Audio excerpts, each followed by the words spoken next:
अपने भाई हिरण्याक्ष की मृत्यु विष्णु भगवान के वरा अवतार के हाथों होने पर हिरण्यकशिपु ने विचार किया कि मैं अजय, अजर, अमर और संसार का सम्राट बन जाऊं, जिससे कोई मेरे सामने खड़ा तक न हो सके।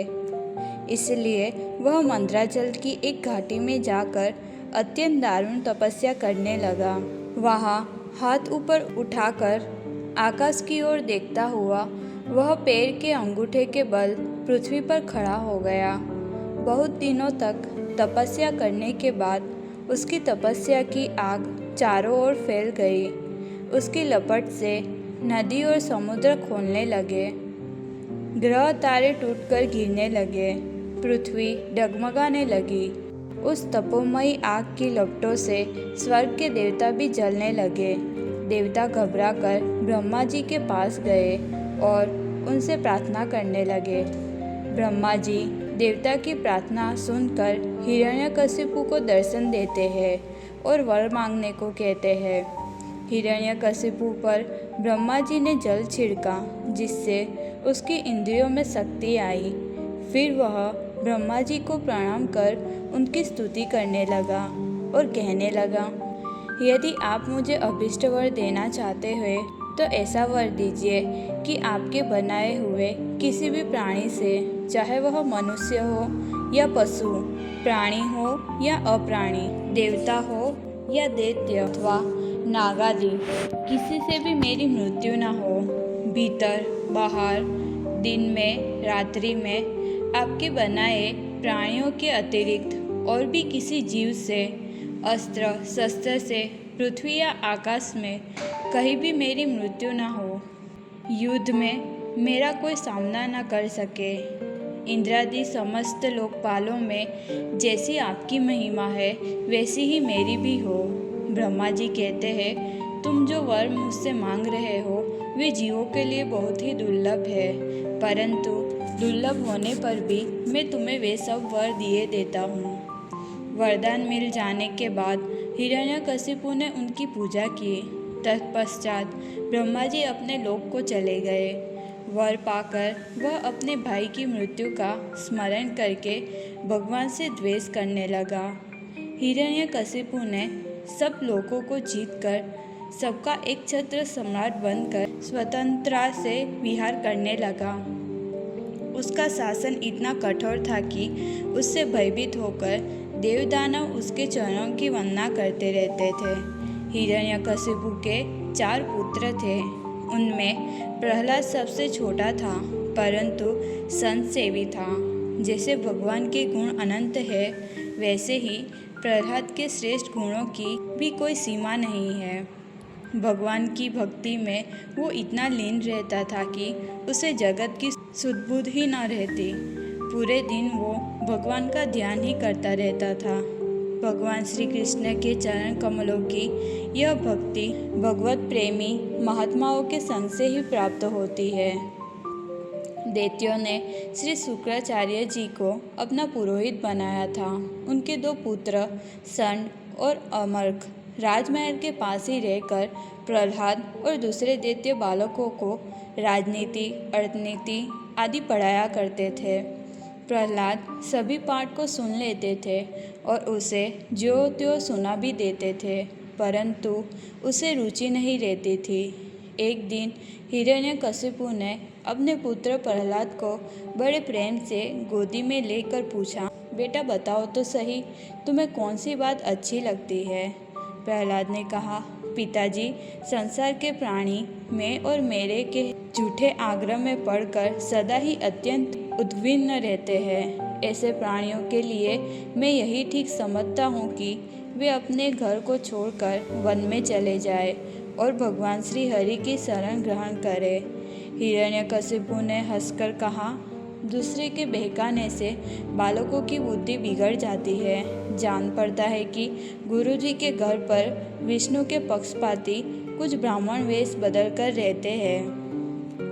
बालक का अब से अच्छी देख रेख किया जाए, जिससे इसकी बुद्धि बहक न पाए।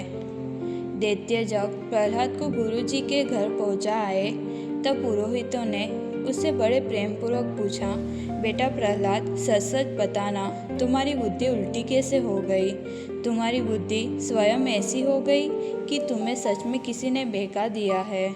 प्रहलाद ने कहा, जिन मनुष्य की बुद्धि मोह से ग्रस्त हो रही है, वह इन झूठे दुराग्रह होता देखा गया है कि यह अपना है, यह पराया है। मैं उन मायापति भगवान को प्रणाम करता हूँ। उनकी कृपा से ही मनुष्य की पाश्विक बुद्धि नष्ट होती है। वही परमात्मा आप लोगों के शब्दों में मेरी बुद्धि बिगाड़ रहे हैं। मेरा चित्त उन्हीं परमात्मा की शरण में रहता है। प्रहलाद की यह बात सुनकर पुरोहित और राजा के सेवक डरने लगे।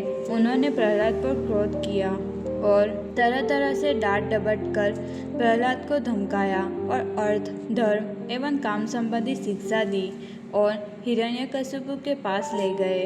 प्रहलाद अपने पिता के चरणों में लेट गया।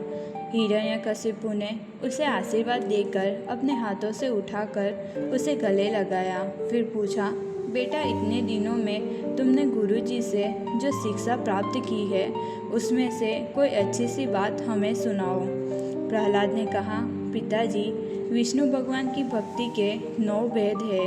यदि भगवान के प्रति समर्पण के भाव से यह 9 प्रकार की भक्ति की जाए तो मैं उसी को उत्तम अध्ययन समझता हूँ। प्रहलाद की यह बातें सुनकर हिरण्यकशिपु को अत्यंत क्रोध आया और गुरुपुत्र से कहा, रे नीच ब्राह्मण, यह तेरी कैसी करतूत है? तूने मेरी कुछ भी परवाह न करके इस बच्चे को कैसी निराशार शिक्षा दी? अवश्य तू हमारे शत्रुओं के आश्रित है। गुरुपुत्रों ने कहा, आपके पुत्र ने अभी जो कुछ भी कहा वह मेरे या किसी और के बहकाने से नहीं कह रहा। यह तो इसकी जन्मजात स्वाभाविक बुद्धि है। आप व्यर्थ में ही हमें दोष न लगाइए। हिरण्यकशिपु ने अपने बेटे से पूछा, तुम्हें यह बातें कौन पाठ करवा रहा है? प्रहलाद ने कहा, जिनकी बुद्धि भगवान के चरण कमलों का स्पर्श कर लेती है, उनके जन्म मृत्यु रूप अनर्थ का सर्वथा नाश हो जाता है। हिरण्यकशिपु ने क्रोध के मारे प्रहलाद को भूमि पर पटक दिया और कहा, दैत्यो, इसे यहाँ से बाहर ले जाओ और तुरंत मार डालो। हो न हो इसके रूप में मेरे भाई को मारने वाला विष्णु ही आ गया है। दैत्यों ने आज्ञा पाकर प्रहलाद के सभी मर्म स्थानों में शूल से घाव कर रहे थे। उस समय प्रहलाद जी का चित्त उन परमात्मा में लगा हुआ था, इसलिए उनके सारे प्रहार निष्फल हो गए। हिरण्यकशिपु को यह देखकर शंका हुई और प्रहलाद को मारने के लिए तरह तरह के उपाय करने लगा। उसने बड़े बड़े हाथियों से कुचलवाया, विषजर सांपों से डंसवाया, पुरोहितों से कृत्या राक्षसी उत्पन्न कराई, पहाड़ की चोटी से नीचे डलवा दिया, विष पिलाया और खाना बंद कर दिया, परंतु किसी भी उपाय से वह अपने पुत्र का बाल भी बांका न कर सका। हिरण्यकशिपु विचार करने लगा, ये न तो किसी से डरता है, न ही इसकी मृत्यु होती है। अवश्य इसमें कुछ दैवीय शक्ति होगी। इसका विरोध करने से मेरी मृत्यु भी हो सकती है। गुरुपुत्रों ने कहा, इसे हम अपने साथ ले जाते हैं जब तक पिता शुक्राचार्य नहीं आते और गृहस्थ नरपति की शिक्षा देंगे। हिरण्यकशिपु ने उनकी सलाह मान ली और प्रहलाद को अपने साथ पाठशाला ले गए। वहाँ उसे धर्म, अर्थ और काम की शिक्षा देने लगे। एक दिन गुरुजी काम से बाहर गए, तब बालकों ने प्रहलाद को खेलने के लिए पुकारा। प्रहलाद जी परम ज्ञानी थे, इसलिए बालकों को ही पुकार कर अपने पास बुलाया और भगवत ज्ञान की शिक्षा देने लगे। प्रहलाद के इस परम ज्ञान को सुनकर उनके सहपाठी पूछने लगे, तुम्हें यह ज्ञान किसने दिया?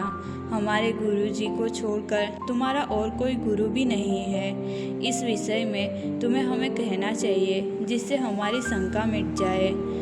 जब अपने सहपाठी ने यह प्रश्न पूछा, तब प्रहलाद को नारद जी की बात का स्मरण हुआ और वे मुस्कुराकर कहने लगे, जब हमारे पिताजी मंदराचल पर तपस्या करने चले गए थे, तब देवताओं ने दैत्यों के साथ युद्ध करने का सोचा।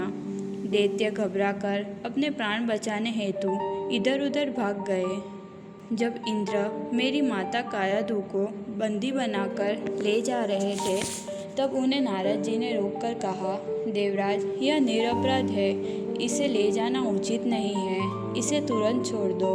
इंद्र ने कहा, इसके पेट में हिरण्यकशिपु का अत्यंत प्रभावशाली अंश है, बालक हो जाने पर उसे मारकर छोड़ दूंगा।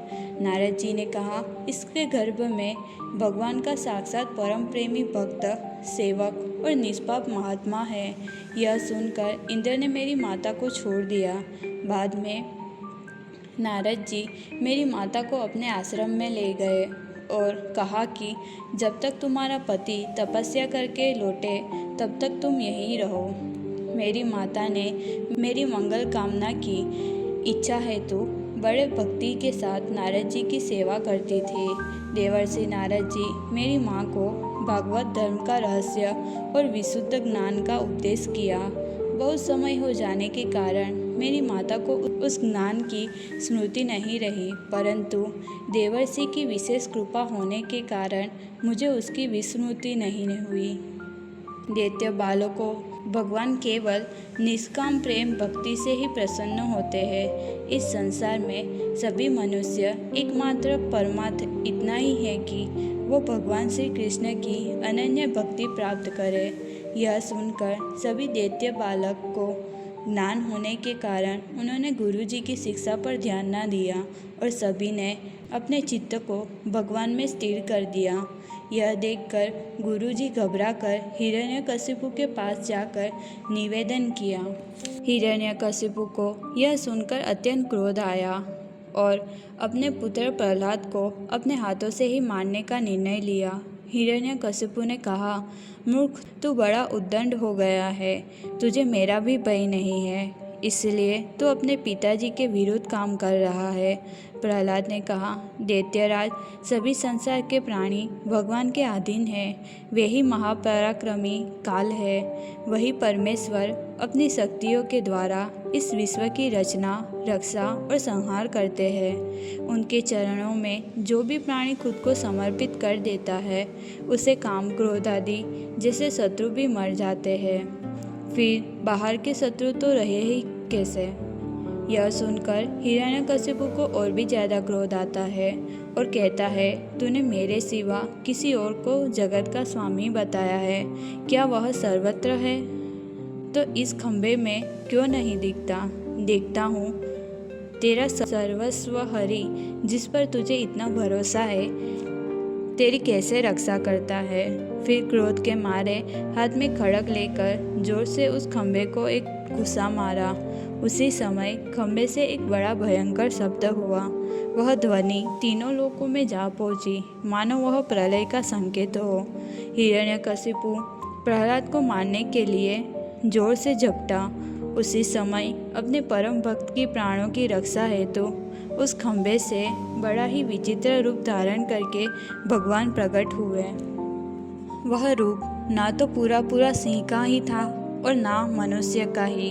हिरण्यकशिपु विचार में पड़ गया कि यह नरसिंह के रूप में कौन सा अलौकिक जीव है। तभी नरसिंह भगवान उसके सामने खड़े हो गए। हिरण्यकशिपु को शंका गई कि यह महामाया विष्णु ने ही मुझे मार डालने के लिए यह रूप रचा होगा, और हाथ में गदा लेकर नरसिंह भगवान पर टूट पड़ा। उसी समय बड़े वेग से भगवान ने उसे पकड़ लिया और सभा के दरवाजे पर ले जाकर उसे फाड़ डाला। उन्होंने अपने तीखे नखों से हिरण्यकशिपु का कलेजा फाड़कर उसे जमीन पर पटक दिया। इस समय नरसिंह भगवान का सामना करने वाला कोई नहीं था। उनके क्रोध से तीनों लोकों में उधम मच गया। फिर भी उनका क्रोध बढ़ता ही गया। फिर वे ऊंचे सिंहासन पर जाकर विराज गए। क्रोध भरे भयंकर चेहरे को देखकर कोई उनके पास जाने के लिए साहस नहीं कर पाया। देवता हिरण्यकशिपु के मृत्यु के समाचार सुनकर आनंदित हो गए और सभी नरसिंह भगवान के दर्शन के लिए आए। ब्रह्मा जी, श्री रुद्र, इंद्र, ऋषियों ने, पितरों ने, सिद्धों ने, नागों ने, विद्याधरों ने, मनुओं ने, प्रजापतियों ने, गंधर्वों ने, सभी ने उनकी बड़ी प्रेम से स्तुति की, फिर भी कोई उनका क्रोध शांत न कर सका।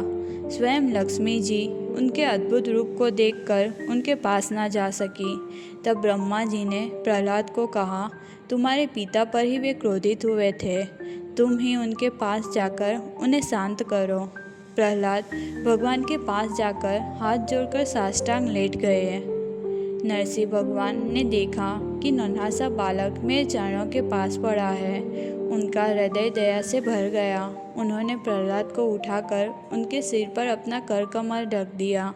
प्रहलाद ने स्तुति करते हुए कहा, मैं समझता हूँ कि धन, कुलीनता, रूप, तप, विद्या, ओज, तेज, प्रभाव, बल, पौरुष, बुद्धि और योग, ये सभी गुण परम पुरुष भगवान के संतुष्ट करने में समर्थ नहीं है, परंतु भक्ति से तो भगवान गजेंद्र भी संतुष्ट हो गए थे, और भक्ति के बिना आपकी प्राप्ति कैसे होगी। प्रभु, आप तो अपने परम प्रिय भक्तजनों के परमहंसों के ही सर्वस्व है। प्रहलाद की बड़ी प्रेममय स्तुति सुनकर नरसिंह भगवान का क्रोध शांत हो गया और बड़े प्रसन्नता से वर मांगने को कहा। प्रहलाद जी बालक होने पर भी समझते हैं कि वरदान मांगना प्रेम भक्ति का विघ्न है, इसलिए उन्होंने कोई माया युक्त वस्तु का वर नहीं मांगा और कहा, मेरे हृदय में कभी किसी कामना का बीज अंकुरित ही न हो, ऐसा आशीर्वाद दीजिए।